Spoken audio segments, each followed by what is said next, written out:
This river once carried more life than most people could imagine. For thousands of years, the Yangtze fed communities, cultures, and entire generations. People once said, the fish were so many, the river itself seemed alive under every wave. It was not just a river. It was a living engine of food, movement, and survival.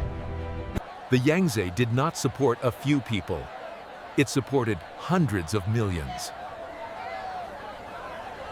Then something changed, and the abundance began to disappear.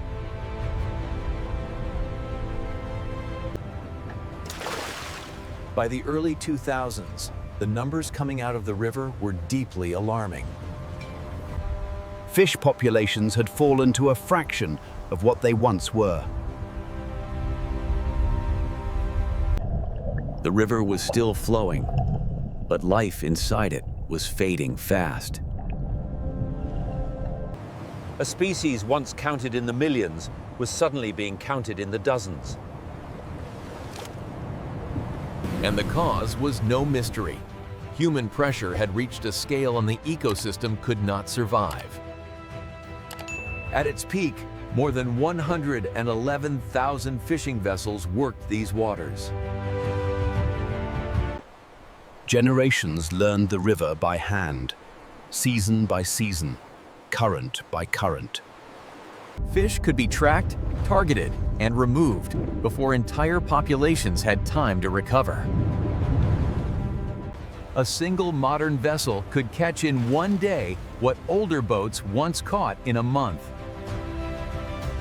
They could not migrate, they could not breed, and they could not replace what was being taken. Communities downstream began paying the price in floods, loss, and instability. That warning landed like a shockwave and forced an unprecedented decision. In January 2021, China made a move that stunned the world. All fishing on the Yangtze was banned, not for a season, but for 10 full years. The docks that once hummed with activity went silent almost overnight. But the people were not abandoned. They were compensated, retrained, and given a new path. The strategy was not only to stop harm, but to turn experience into protection. The same hands that once cast nets were now helping guard the river. Knowledge that once fueled extraction was redirected toward recovery.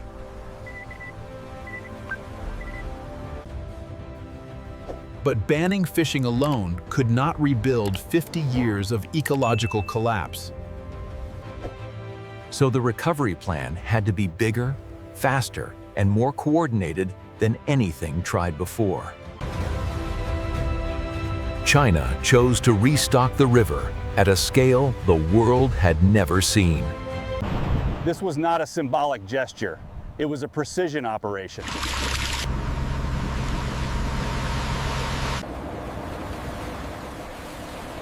Over 1.3 billion fish were released back into the Yangtze system. If you counted one fish every second, it would take more than 41 years to finish. Laid end to end, that many fish would circle the planet again and again. Nearly 1 million Chinese sturgeon were also returned to the system.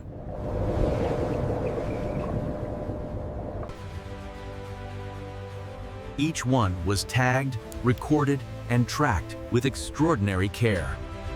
The project was not guesswork. It was built on data, timing, and ecological design. Then came the hardest part of every conservation gamble. They had to wait. Within 2 years, the river began showing signs of life that had not been seen in decades. Species absent for 20 or 30 years began turning up in survey nets once more. Total fish biomass had more than doubled in just 4 years. This was not a slight improvement. It was a full ecological reversal. Native fish records jumped from 308 species to 351. Some fish came back from the category of memory into the reality of the present. As fish returned, the rest of the food web began tightening back into place. Life does not recover in a straight line. It returns as a web. By 2017, fewer than 400 remained, and extinction no longer felt distant. With fewer boats, less noise, and more food, the river finally became easier to survive in. By 2026, the population had climbed by roughly 50% to more than 600 individuals. People who had only heard stories were now recording the animals with their own phones. This story is bigger than fish counts. It is about what happens when a nation decides to repair what it helped damage. The Yangtze is now being studied as a blueprint for river restoration around the world. What made this case extraordinary was not only the scale, but the speed of measurable recovery. The work is not finished, and some losses may never fully reverse. But the direction has changed. A decline that lasted decades is finally turning upward. Nature does not need perfection from us. Sometimes it only needs one real chance to come back.